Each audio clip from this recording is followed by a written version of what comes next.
We know that fasting has a lot of benefits. And if you've been in my community a while, you know that I am a fan of intermittent fasting in certain situations for certain women. Of course, this is very individual. However, for the true benefits of fasting, we need to be having fasts that are 36 hours. And how realistic is that for us as women in midlife and beyond? We don't want to have bone loss. We want to get enough protein or micronutrients. So is this sustainable on the long term? We're going to dive into all of this today with my guest. Today I have with me Dr. Chris Rhodes, is a PhD in nutritional biochemistry from UC Davis and a nutrition biohacking and longevity expert. He has spent his research career unraveling the mysteries behind intermittent fasting and its incredible ability to optimize health and extend lifespan. During his 8 years of clinical research into prolonged fasting, Dr. Rhodes uncovered that a 36-hour fast was able to greatly enhance the biological function of the human body, taking already young, healthy people and optimizing their cellular performance, their recovery, and protective systems. Dr. Rhodes discovered that these effects were due to a unique set of molecules, we'll dive into this today, that are produced in the body only during the long periods of fasting, and that these fasting metabolites could be used to recreate the beneficial effects without actually needing to fast for that length of time. To share this breakthrough with the world, Dr. Rhodes co-founded Mimio Health, I believe with his sister, if I remember correctly, a biotech company creating first of their kind biometric supplements designed from human biology to optimize health and slow aging. Dr. Chris Rhodes, welcome to the show. Yeah, thanks for having me, Carol. It's great to be here. I want to dive into how Mimio came about and how you got interested in all of this. But I first want to kind of break down what are the benefits of these longer fasts? Why don't we get these benefits with, say, a 16-hour fast, which is very, very popular, I know, in my community? Yeah, that's a great question. And one of the reasons why there's a lot of confusion in the field of fasting on what the timing should be for different people is that there's a lot of confusion, even within the scientific literature, of what a prolonged fast or what an intermittent fast really means. So you kind of see this a lot as we go through the fasting research, that there are those that look at specifically, 16/8 style fasting. There are those that look at things like one meal a day, then alternate day fasting, which is more of like the 36-hour rinse and repeat kind of style. And then there's the prolonged multi-day fasts that also occur, which are, of course, 2 to 3 days up to 72 hours is kind of where we hit a maximal fasting time period that we've actually studied in clinical research. So when you go back and you look at all of that research together, you can generally see that the shorter periods of fasting do have limited benefit, but it's so similar to just normal caloric restriction that we often get them confused and mixed up. And that's generally why you see, when you do comparison studies between normal caloric restriction and intermittent fasting in this shorter windows, the 16/8 style, you essentially get the same results. And all of those like, oh, fasting doesn't work headlines usually come about from those studies. But when you look at the longer periods of fasting, you can see these really robust changes that happen within the human body, the way that our biochemistry functions. And the reason why you need these longer periods of fasting is because in shorter periods of fasting, your body has not actually entered into full-blown fasting metabolism. So at a 16/8 time period, a typical person will achieve an overnight fast of around 12 hours, right? If you stop eating at 8 p.m. and then don't eat again until 8 a.m. the next day, that's a 12-hour fast. So stacking an additional 4 hours on top of that to get to 16 really isn't doing much for you. It's kind of like glorified skipping breakfast. On a biological level, what that means is that we have what's called in our body glycogen stores. That's our stored carbohydrates. And it takes around 20 to 24 hours for your body to completely deplete its stored carbohydrates. And that's where you really start getting into these deeper stages of fasting metabolism. And that's where you begin into ketosis, utilizing, fat for energy, and then moving forward into real energy deprivation. Right. So that's kind of the switch and the timing of the switch that it takes to even begin to get into real fasting metabolism. And then as we project that out into the longer periods of fasting, that's where we really see things like the immune cell regeneration, the autophagy that's happening, these deeper states of ketosis, a lot of these cellular regenerative mechanisms, rather than in the beginning states of fasting where it's more about the resolution of the fed state or the postprandial state. You did a beautiful job of explaining that in terms that are easy to understand. So autophagy, because I know my husband was asking me last night, he said, what is that? I hear that word all the time. How would you break that down for the listeners? Yeah, autophagy is essentially your cellular recycling program. So, in states of fasting or in states of caloric restriction, your cells are getting this signal that there's not a lot of energy around. That's going to turn on these cellular metabolic efficiency pathways that include things like autophagy, where your body is going to be breaking down old dysfunctional organelles, old dysfunctional proteins that are inside of it, and basically dissolving them into their component pieces that can then be used to make new functional proteins and new functional organelles without wasting any energy or cellular resources. So this gets turned on during fasting as a way to help cells survive longer and more efficiently utilize their resources. Beautiful explanation. And of course, from a longevity and health standpoint, this is very important to have that cellular process, that rejuvenation that's going on. So we know we need these longer fasts. But like I said at the beginning of the show, I know for me personally, that would not work. I lose weight easily. I lose muscle easily. Food is a big part of my social circle. And my time with my husband, we're foodies, we go out. And so this is kind of where Mimio comes in.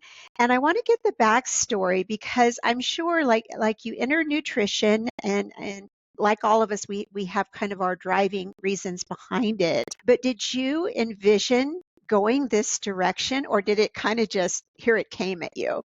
Yeah, it was definitely more of a here it came at me kind of thing. So my story and my progression into fasting research and longevity research in general was I got out of college. I got my BS in biochemistry from Loyola Marymount University down in LA. But like a lot of college kids, didn't really know what I wanted to do with that. I had been doing research throughout my undergrad, so I knew it wanted to be something in research, but I wasn't sure what exactly I was passionate about at the time and what was really going to light me up as a full career path. So I took a 2-year immunology fellowship at Stanford and just started pouring through all the research that I could get my hands on, going to seminars, the research papers, doing experiments in the lab, and eventually came across healthy aging and longevity research, which I thought was so fascinating because it used to be something that was, myth and legend, right? Ponce de Leon and the Fountain of Youth and all that fun stuff, but is now a very active and very legitimate area of scientific study. And when you're in the healthy aging space, eventually you come across fasting because it's one of the most reliable ways that we know of to extend lifespan in model organisms. And then when you dive a layer deeper than that, it also helps to treat, prevent, or delay most major diseases, especially when you're doing this alternate day fasting style. So that was really, really fascinating to me, that fasting was not this superfood or this wonder drug that was doing all the work for you and conferring these magical properties, but that fasting was somehow activating this dormant longevity bio program that we already have inside of us to maximize our survival, but it's just not doing it. And that to me made me mad. So like that's where the passion comes from, right? It was basically me being like, all right, my body knows how to live to be 120 years old and in perfect health, but it's just not doing it. And that's really what kind of drove me into doing all of this fasting research. I kind of immediately started doing experiments on myself in the lab, doing longer term fasts, taking my own blood, my own cells, my own plasma, and looking at all the changes that were happening and saw that when I did alternate day fasting, so those 36-hour fasts over and over, that my cells became, more resistant to stress. They became more resistant to autoimmune reactivity. They became just way more functional in general. And that is really the thing that hooked me on it. But if you want to talk about, like a biohacking hook, it's really, you can see what's happening to your own cells from this thing that you're doing in the lab. It's an amazing feedback loop. And that's kind of what really got me going in it. The problem was, just like you said, while I was doing alternate day fasting, it's not a good lifestyle for a human to live, especially existing in society where so much of our social schedule is wrapped up in food and meals. So there were lots of times where I would get this social isolation that was happening from fasting because it's like, well, it's my fasting day, so I'm not going to go have lunch with my coworkers, or not going to eat dinner with my family. Or if I do go out to a meal with a friend and it's a fasting day, it's like, well, I'm just going to sit here and drink my water while I stare at you while you eat, and nobody wants that, right? So the burdens of the lifestyle really eventually got to me. We were on vacation once, and my sister told me, you're going to be doing all this fasting, you're going to live longer. That's great. But what's the point of living longer if you have to live less? And that really struck a chord with me. And that's kind of why I started diving into, maybe there's a better way to do this, right? Maybe there is a way that we can recreate these beneficial things that are happening in the body during a fast and get those benefits, but without actually having to do this crazy alternate day fasting lifestyle. And that's ultimately what propelled me into the research we were doing at UC Davis for my PhD. I love what your sister said because it's so true. I mean, what's the point of all this? Because there are so many of these biohacking things. Well, yeah, it's great, but then you look at the sustainability, or you're giving up a certain amount of your social interactions, and I think, yeah, in our culture, food is a big part of families gathering together, couples sharing moments together, and that enjoyment. And so you think about taking that away, and it's almost like taking a bit of the quality of life away. So I love the idea of getting the benefits. So how does Mimio work? What is the driving factors behind this? Right. So the actual technology itself was coming out of the research that I was doing at UC Davis. And what we did for that, I was really interested in alternate day fasting because that's where, in the literature you see the best lifespan extension. That's the regimen that I was doing. We did a clinical study where we had 20 people come in, 10 men, 10 women, to avoid a gender bias. And we basically put them through an alternate day fasting protocol where we looked at a baseline overnight fasted state versus a 36-hour fasted state, and looked at that before and after. And what we found there was that when people fasted for 36 hours, even these already young, healthy people, and both men and women across the board, we were able to really functionally enhance their cells and their plasma. So their cells became really anti-inflammatory, they became really antioxidant, they had better cholesterol efflux capacity, which is essentially a measure of how well your immune cells can suck up cholesterol from lipid-loaded plaques and arterial plaques. So it's a really good metric, the gold standard metric for assessing cardiovascular disease risk from a functional perspective. And we also saw really improved metabolic flexibility and metabolic functionality. So that's really significant, right? If you can do a 1-day intervention with already young, healthy people and turn them essentially into super people, that's really, really interesting. So we wanted to dive into what is going on between one state and the other that could be causing these beneficial effects to happen. So we did what's called comprehensive metabolomics, basically looking at all of the small molecule components of the plasma. And what we found was that there were over 300 significant differences between a baseline state and a fasting state. So really just a complete and total shift change in what was going on in the plasma. And when we screened through those molecules to find ones that already had some kind of literature results of being bioactive, we were able to narrow that list down to around 24. And then from there, tested those molecules and screened through them individually and in combination to find this synergistic combination of 4 of them that when we added it back to human cells could recreate all of these beneficial effects that we were seeing in the plasma. So basically, finding these molecular mediators of the beneficial effects of fasting, and then using them in isolation, you could get the benefits of fasting in these cells without actually having to fast. And then the really interesting part about it was we were, of course, interested in longevity and lifespan. So we also took this combination of molecules and gave it to model organisms, and were able to extend their lifespan by 96% without any kind of fasting or caloric restriction, just through supplementation. And those four fasting metabolites are what ultimately became the Mimio formulation. So what Mimio is doing for you is essentially taking what your body would ordinarily produce during a 36-hour fast and then just giving it back to you as a supplement. So you can raise the levels of those metabolites in circulation, basically recreate fasting at the molecular level, and activate those same cellular health and longevity benefits of fasting just through daily supplementation. That's so fascinating. And that 96%. Yeah. Wow. How long were the studies to get to these conclusions? Yeah, so that was about 5 years worth of clinical Wow.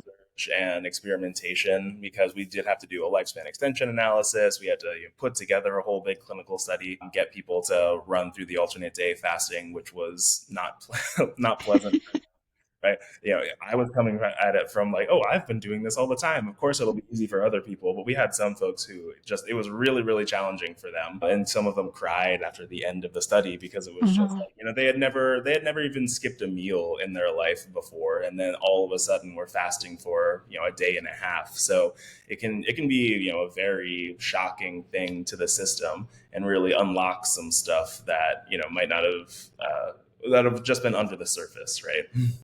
That's so true. I mean, that emotional aspect to fasting, because especially I think in our culture, we're taught, okay, don't skip meals. Breakfast is the most important. And we're almost taught, like, don't be hungry. Like it's a scary feeling to be hungry.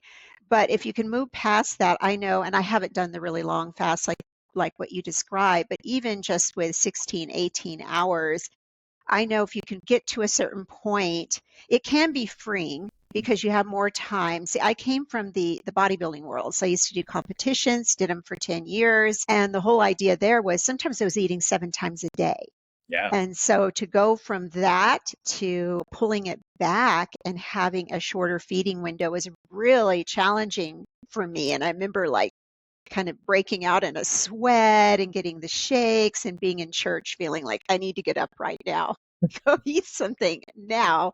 And that was just with the shorter fast. So now with Mimeo, and this question came up when I was listening to some of your past podcast appearances and whatnot. Do you have to be fasting to get the benefits of Mimeo, or can you do like a 12-hour fast and still get benefits? Yeah, absolutely. You can take Mimeo even with food and still get these fasting like benefits. So, our pilot clinical study was actually just published a couple weeks ago. So, we can freely share this data now. People can go and see it. But what we did for that was we had people come in, eat a standardized breakfast plus a placebo control, and then looked at their cellular and plasma functionalities like we did in the original study. And then we had those same people come back after a washout period, eat that same standardized breakfast, but then with supplementation with Mimeo, and then looked at their cellular functions and plasma functions. And what we saw was that when people ate the standardized breakfast with the placebo control, there was this loss of plasma functionality. And that's really typical. It's what's called the postprandial response. So basically, before you eat a meal, your body is more or less in a homeostatic state. It's focusing on cellular maintenance, repair, and regulation. But when you eat a meal, all of a sudden you have this, big bolus of metabolic chaos that comes into the system, right? You got all the glucose and the lipids and the cholesterol that are taking precedence. It's kind of shifting your body from maintenance and regulation to, okay, breakdown and metabolism. And then at the same time, you have immune response that's going to happen regardless of the food that you eat, because all food is technically a foreign entity, a foreign molecule that's coming into the system. So there's this postprandial inflammation that happens with that as well, or like gut leakage if you're eating something that's bad for you. So you're really throwing the system into metabolic chaos. And that's what we saw in the plasma, is that their plasma became pro-inflammatory instead of anti-inflammatory, and less antioxidant, less cardioprotective, less metabolically regulated. But when they ate that same meal, but with supplementation with Mimio, we were able to not only prevent all of that loss of function, but then actually add gain of function on top of that, that mimicked what we saw during a fast. So instead of being pro-inflammatory, their plasma became anti-inflammatory and antioxidant and cardioprotective and metabolically regulated. So it was really, really fascinating to see. And again, that's, acutely, it's not like an 8-week response. I ate a meal alongside Mimio and immediately could see that there was benefit in the plasma and in the cells. That's exciting because my fasting goes anywhere from 12 to 16 hours. Typically, I don't go beyond, and so that's good to know. And I kind of vary it based on how I'm feeling. So if I got a poor night's sleep, the fasting window is obviously going to be shorter than if I'm feeling energized and ready to go that day. And then, of course, from a muscle standpoint for women, when we hit that perimenopause, menopausal window and we start to lose muscle mass, and that's muscle mass is so important Yeah. for quality of life and longevity. Yeah. And that's the great thing about Mimio too, is that yes, you can use it as a fasting mimetic, take it with food and still, protect yourself from some of these negative effects of eating, get some fasting like benefits. But then you can also take it as a fasting enhancer as well. So the molecules that we identified within the Mimio formulation, there's a couple of them in there that actually make fasting a lot easier. So one of them is called oleoyl ethanolamide, always fun to say. OEA for, the acronym inclined. And that's involved in the gut brain axis, where it helps to stimulate satiety, reduce hunger, and then promote fat specific metabolism. And then another one is palmitoyl ethanolamide, PEA. That's involved in the endocannabinoid system, stimulates through CB1, CB2 receptors, and helps to not only reduce neuroinflammation and pain through COX-1 and 2 inhibition, the CB1 and 2 receptors, but then also has this really great effect on cognition and inflammation as well. So when you take Mimio during your shorter fasts, it can, kind of kickstart your benefits, right? You can get more into the deeper benefits of fasting, like the autophagy, thanks to the spermidine that's in there, while also helping to make the fast itself easier, thanks to the effects on hunger suppression and energy and cognition. So we found a lot of people who take Mimio and have been doing 16/8 style fasting, started taking Mimio, and then they're like, oh, I could very easily just go to one meal a day now. I can kind of, expand out my fast, or they just don't even think about it anymore. It's like it used to be such a challenge to do a 16/8 fast, and now it's much, much easier because I'm really getting a lot of these deeper state benefits and then getting the benefits of the daily use, making fasting easier. The hunger part of it is so important, and satiety, because when we hit those midlife years, again, the hunger hormones can become dysregulated, such as leptin, ghrelin, making it very difficult. So there we are, feeling hungry all the time, not feeling satisfied. Is it working directly on leptin? So it's not working directly on leptin. What it's working on is the interaction between your intestinal nutrient signaling and your brain's response for cravings, essentially. So it's using the vagus nerve that innervates between both the head and the gut to basically produce that appetite suppression effect. And that's all based on oleoyl ethanolamide, which is also a PPAR alpha stimulator. And that's kind of where it works on a cellular level, is that it's really good at promoting lipid oxidation, fat specific breakdown, kind of shifting a cellular metabolism from a more carb glucose style of metabolism to a fat and lipid style metabolism, which is what you would experience during fasting. Interesting. Now, for older individuals, because me being 63 and a lot of my listeners are over 50 women, what are the benefits for the, is it too late? Is there a point where it's too late? Because I think of, 60 years of cellular damage is what's going through my mind. And I think of some of my lifestyle habits when I was young. I think, because I really woke up at about 50, like, okay, things have to change, and had so many poor eating habits prior to that. Is it too late? How can older people benefit from this? Absolutely. So we actually love older people taking Mimio because they're the ones that usually could benefit the most from the effects of fasting, right? Like the regenerative power of it, the autophagy, the ability to reduce inflammation, to reduce autoreactivity, to provide these cognition, focus, mood, and memory boosts. But like we talked about earlier on the they're also the ones that are at the highest risk for the negative side effects as well. So you do have problems with potential muscle wasting or bone density or, glucose dysregulation and frailty that can happen. So I think Mimio is great for older people because you can get these cellular fasting benefits without actually having to do the fasting that could be very detrimental to your long-term health. In terms of, is there a point of no return? The way that longevity works, and you can see this in the literature, all of the life extension experiments that we've actually done with animals, the earlier and the more consistent you can enter into a longevity intervention, whether or not that's fasting or caloric restriction or some other kind of interesting molecule or Mimio, for example, that's where you're going to see the best lifespan extension. It's always when the intervention is put into the system at early adulthood and then sustained throughout their life. However, there's always been studies, and there always will be studies of older mice who then get put on a particular intervention, and then we see how long they can extend their lives. And even at that point, in these older mice and these older animals, you can still see lifespan extension. It just won't be to the same degree as if you started it when they were young. So it's really, there's no point where it's too late unless you're already really bumping up against your health span lifespan gap, right?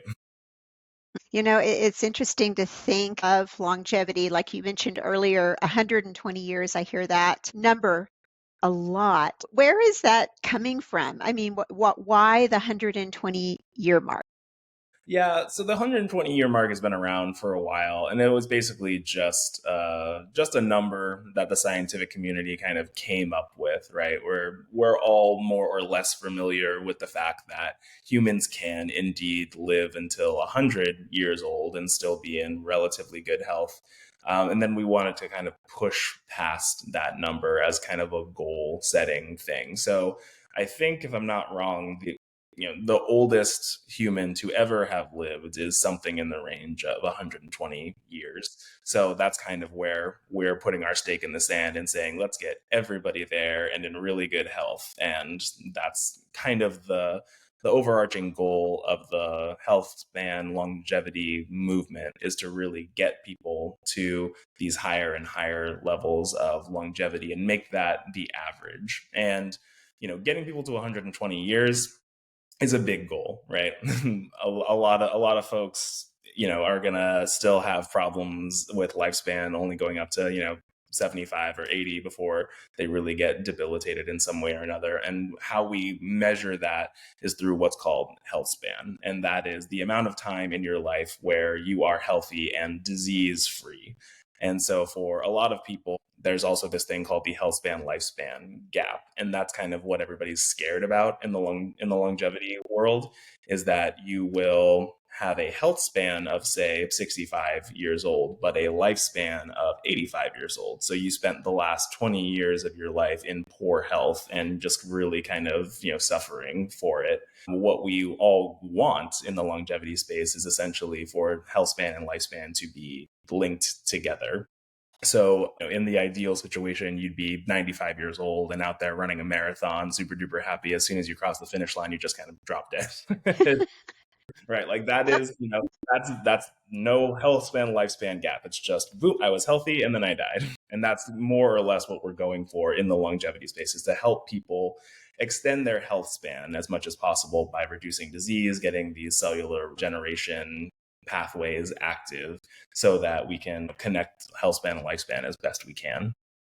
I can relate to that. Being the age I'm at, of course, I want to live longer, but then I look and see how debilitated many people get. And I'm like, ooh, I don't want that. I don't want to just be living. I want to be living full out and have that quality of life. It's something else I was thinking about as you were talking. I interviewed a woman, I think she was 103. I just wanted to kind of pick her brain and see, okay, you're 103. And she was still very cognitively sharp, focused. I mean, considering her age and relatively good health as far as her ability to move, she would still go out and garden. But as I was talking with her, it's not like she did these things that I'm doing. She didn't, I don't think, focus on protein. She didn't lift weights. She did none of the things. So then I thought, how much longer would she live if she had done the things? You know what I'm saying?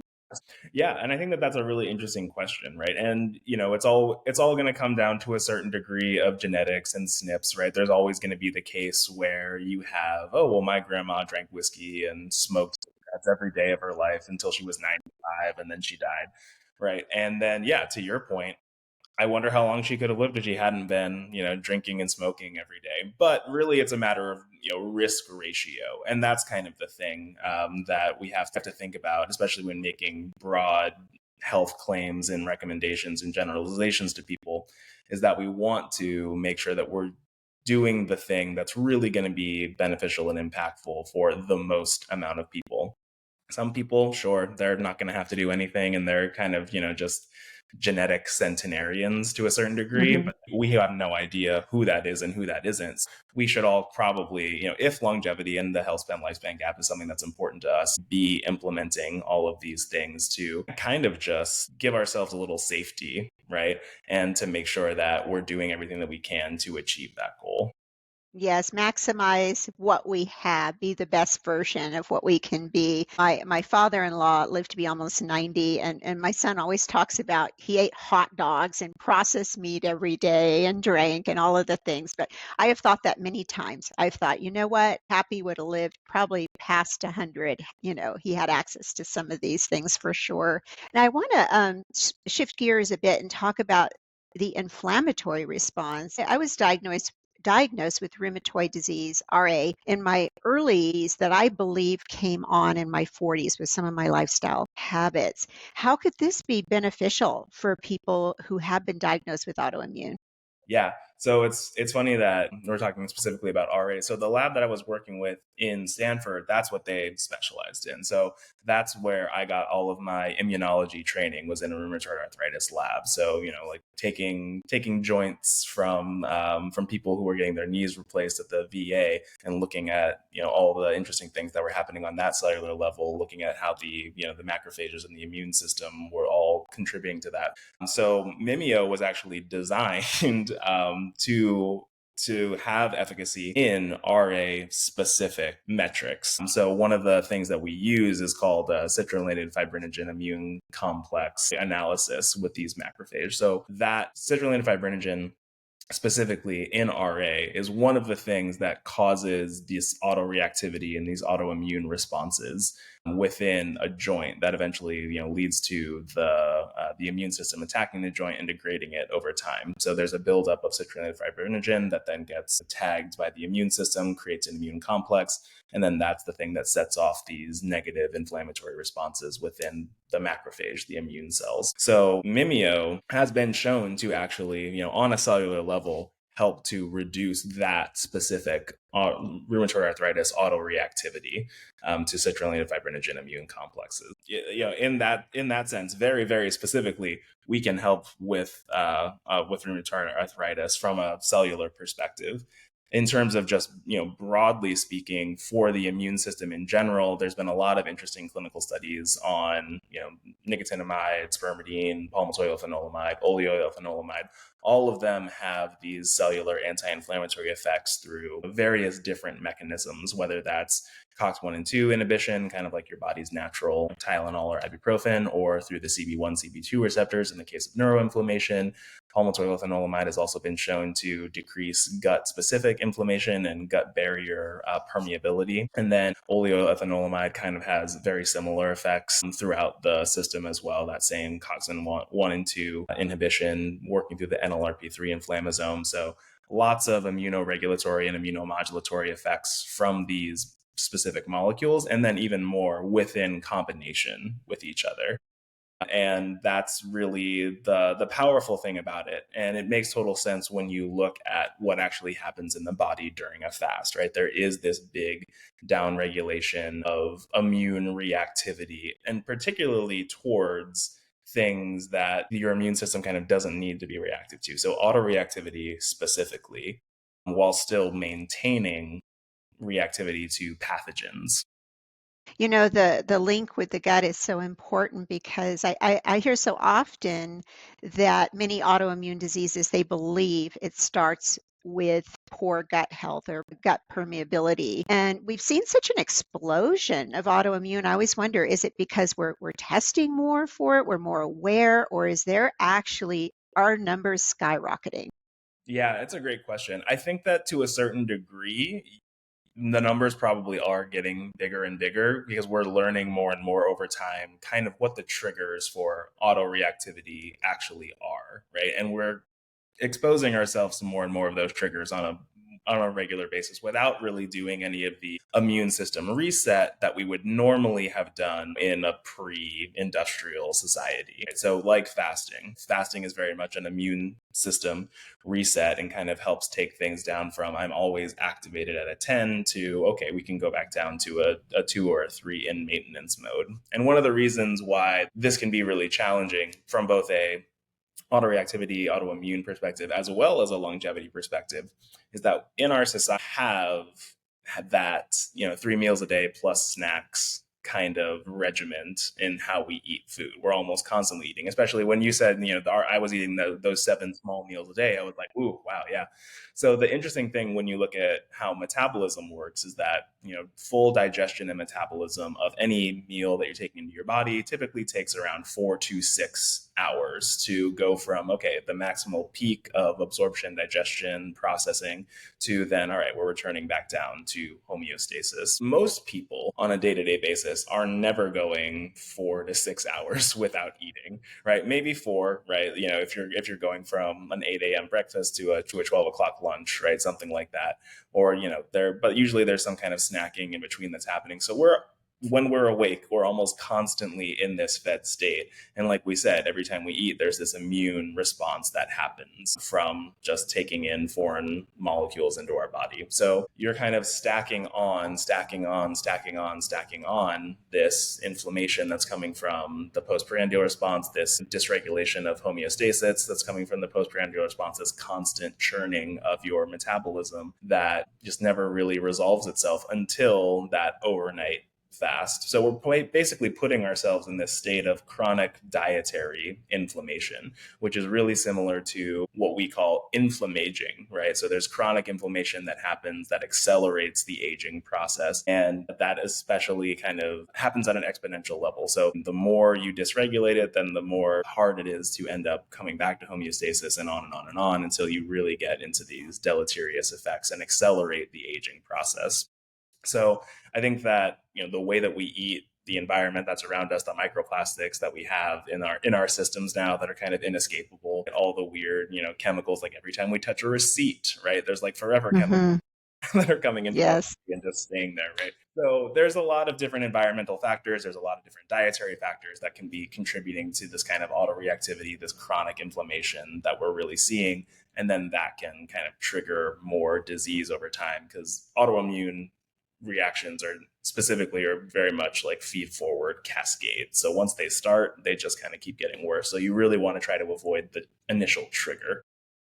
Yeah, it's hard to shut off that inflammation faucet, I call it, once it goes. I was thinking back to when I used to do the 7 meals a day, and each meal, with the exception of breakfast had oatmeal was the carbohydrate that went with eggs, but every meal was protein rice, white rice, and a cup of white rice when I was in the off season to supposedly build. And I remember sitting on a bench in the gym. Like I had to stop my workout, walk over before I did my cardio, and eat cold tilapia and cold rice. But what I was thinking about is you talk about that inflammation response like it's foreign when food's coming. I had never thought of food as being this foreign substance, but it makes sense. I wore a CGM for a while just out of curiosity, and it is almost like havoc wreaks in your body right after a meal. You watch that big spike go up on it was on my phone on an app. And when I was eating that often back in the day, I looked great, but I felt terrible. My stomach always hurt, like constantly.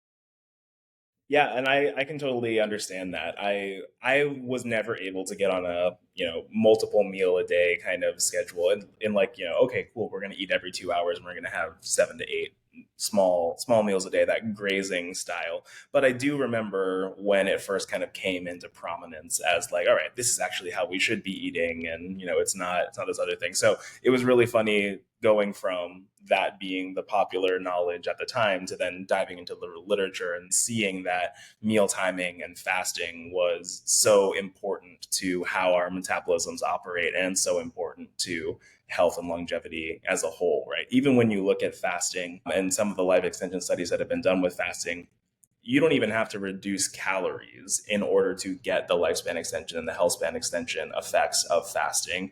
You can eat exactly the same amount. It just comes down to actual meal timing, which I think is fascinating. It is. Now, with individuals, because I hear this a lot, people use intermittent fasting to lose weight. Mhm. And I often say, it's really not about weight loss. It's more about the benefits. Now, you might experience weight loss, or weight loss is your goal. How does Mimio play into this? Do you have individuals that are trying to lose weight, or is it mostly people who are just interested in maximizing their health? It's a little bit of both, definitely. So the primary thing that people think of usually when I say the word fasting mimetic is definitely the weight loss component to it. Like, oh, I'll be able to lose weight with just taking this pill and it'll be great. There is a certain component of that to Mimio from the oleoethanolamide, right? So we have this metabolic enhancement effect, we have this appetite suppression effect that comes from that molecule. And there have been clinical studies with OEA showing that daily OEA supplementation at half the dose that we have in Mimio is capable of helping people with obesity lose weight at a 8-week time course, right? So there is that clinical evidence there, and some people do come to us for that. We also have certain clinicians that we're partnered with who are using Mimio as a way to help wean people off of the GLP-1 agonists, so like Wegovy and Ozempic. And when you come off of those drugs, there's this big kind of I call it hunger withdrawal that happens, right? Like all of those cravings that were suppressed by the drug suddenly come rushing back, and we haven't really effectively learned how to deal with them. So a lot of people end up regaining most of the weight that they lost when they were on the drug when they come off of it. So the clinicians that we're working with, we're trying to find a way to help people through that transitional process. And Mimio was really helpful for them because it works, OEA works at a somewhat similar pathway and mechanism as GLP-1 does in the body. It's going through that gut brain axis and helping to reduce cravings there. But, is much different when it comes to the withdrawal portion of it. You don't really get the withdrawal from OEA, right? It's just like it's a natural molecule that's normally in your body and not like a semaglutide that's a compounded drug. But anyway, they've seen great effects with that. So weight loss is definitely a component for people, helping to kind of transition them over into this better eating habit, this better lifestyle with natural molecules rather than synthetic drugs. But then we also have a lot of people who come for the longevity aspects, right? Like, and those are usually the people that we like the best because they really understand that fasting is a longevity intervention. They understand like the cellular effects that can happen. They understand that, we're going to get in here for the long haul. We're going to go in deep into the science. We're going to understand it on that level. And they're going to really respect what we're doing from a research perspective, from a technological perspective, from a clinical validation perspective. I love that because right now, as a culture, well, not right now, it's been this way for a long time. We're so focused on the scale, on the weight loss, at the sacrifice of other things. We don't consider the sustainability. People go on these diets, especially now we're coming up on January. Here come all of the detoxes and diets and things. And then it just breaks my heart to see people, they lose the weight, they're excited, and then you get that rebound effect and they gain it all back. And as a health coach, it just, I don't know, breaks my heart because I want them to have this is for life. This isn't a destination. We're on this journey and we're not, I think people think of a diet like, oh, it's a destination. I have to get from point A to point Z and then I'll be all done. And it doesn't take into account the cravings, the rebound effect. I experienced that doing shows because we cut the body fat so low. Right. Yeah. And when I would come off of a show, boy, it was so hard to reverse diet out. It took every bit of, I don't like the word willpower, but it took every bit of my willpower. I was white knuckling that reverse diet because my body was just, my brain and body were absolutely screaming at me, eat.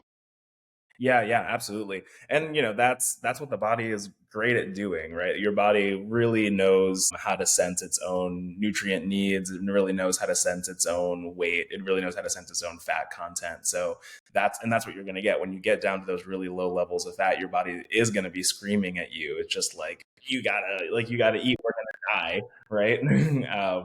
So it is very much a hard thing. Biological appetite suppression and sensation is such a complicated matter because it's so fundamental to our survival and evolution as a species, which is why it's such a problem in our society, right? Because now we can get enough glucose from a machine to give ourselves diabetes. So it's a different world that we're living in than the one that our ancestors were, and we have to figure out how to effectively navigate. Oh, yes. I mean, we drive down the street, and I know if I have my window open, I'm smelling all the fast food restaurants on my way to the gym and back. And I remember coming off of those shows, and I don't even like fast food. I don't eat it. And I would want it. My brain would go, well, why don't you just pull over into, this spot right here and grab yourself a burger? Because I was just so depleted and so hungry. So yeah, those survival mechanisms are so strong. Now, with Mimio, is there anyone who should not take it, or is there a period of time you should go off of it? Right. So we haven't seen any particular benefit to cycling like you can see with some other ones that have more of a like an adaptive response within the body. Because these are all fasting metabolites, your body doesn't ordinarily produce them at a very high level unless you're in that 36-hour fasted state. So there's not really an adaptation that's going to happen that'll throw off your natural rhythms to the products. They're also all natural human molecules, so your body inherently knows how to take them up, process them, metabolize them, utilize them without any kind of byproducts or side effects. When we look at cycling, we can go back to the longevity data and the lifespan extension data that we have from our animal models and basically see that they didn't cycle. We kept them on Mimio for their entire lives without any interruption. And that's where we saw the 96% lifespan extension. So there doesn't seem to be any, benefit, or at least certainly not a significant cost to, cycling with Mimio. I will say though, I am just in general a big fan of cycling, especially if you're kind of, oh, I've got 15 different supplements in my stack right now, and That would I be don't, me. yeah, I don't really know like what's doing what for me. I love doing a kind of like, all right, like a Whole30 style like baseline thing, right? Where it's like we're just gonna, we're gonna cut all this out, we're gonna add back in, and then we're gonna see, all right, what do I feel from this? What is this doing for me? What do I feel from this? What is this doing for me? And kind of just, build it back up. And usually what happens with me is that I'll go from, a stack of 15 to be like, oh, I actually really only needed 4 of these. So in that sense, to just provide yourself with a reset to make sure, hey, that this thing is actually working for me and it's doing something that is meaningful and impactful in my day. I definitely am a fan of cycling for that purpose, but from a underlying cellular perspective, there doesn't seem to be a benefit. That's good to know. I'm the person with the probably more than 12 supplements. And each one is doing a different thing. And I have the urolithin A and the vital C and all of the things that I take. So that makes sense to kind of pull back and see, okay, what's really working? What am I feeling here? Because it can be difficult to discern when you're taking that many different substances. Now, when people purchase the supplement, they go on your website. Do you have any sort of consultations or nutritional support, some type of support so that people aren't just like diving in and going, okay, this supplement is the magic bullet? Yeah, so we don't right now. We have our clinical studies that we post on the website and that we have linked to, as well as not only the clinical studies for the full Mimio formulation, but then also for the individual ingredients in there and all of their clinical studies so that people can do a deep dive. We also, on our site, have a little toggle that you can do called geek mode. So I this was saw that. important just as a scientist, right? So you can kind of take it from all right, let's talk about it from a consumer point of view. And then if you're really a biohacker or really interested in the science, you can go down to the cellular molecular pathway level. And we kind of take you through what Mimio is doing for you there as well, based on the experimental and the clinical evidence that's already out there. But we don't have any kind of, consultation thing that we're doing right now, just because, it's our only product. Maybe if we had 15 different products, we could have a consultation thing where people are coming in and we're giving them, oh, okay, this is probably the right thing for you, or offer them a quiz or something like that. One thing that we do have on site, if people are interested in it, we have a quiz that's all about whether or not your diet is currently maximized for longevity. So I actually designed that quiz myself based on all of the information that I've been able to pull down from the clinical evidence and the science that's been done and the big population studies, and just kind of look through, all right, are you doing this thing, are you doing this thing, are you doing this thing, are you doing this thing, and if you're not, here's how you can incorporate that to really get the most longevity effect from your diet. That's a great tool. What a great idea for a quiz to really kind of take a deep dive into your diet and see, okay, are we doing what we need to do here? And I guess this is where health coaching comes in. When people go on the GLPs and they lose muscle, I think it's because they're really not getting the education around, okay, am I eating enough protein? Am I getting micronutrients, which is hard if your appetite is you don't have an appetite. And then are you strength training? Are you doing, resistance exercises? So that I think is where that can be so beneficial for people. Now, I want to be respectful of your time as we start to wrap up. Was there anything I didn't ask that you would like the listeners or viewers to know? Well, there's one big thing that I think that we didn't cover, and I'm always really excited to share it. And it's just another piece of clinical evidence for Mimio. So we recently did a case study analysis with the Dave Petrino lab out of Mount Sinai, where we had someone come in, be on Mimio for 8 weeks, and basically looked at their before and afters on a bunch of different biological health metrics, as well as, really interestingly, biological age. So this is kind of the big question that we get all the time. We've done the lifespan extension analysis in animal models, but those are animals.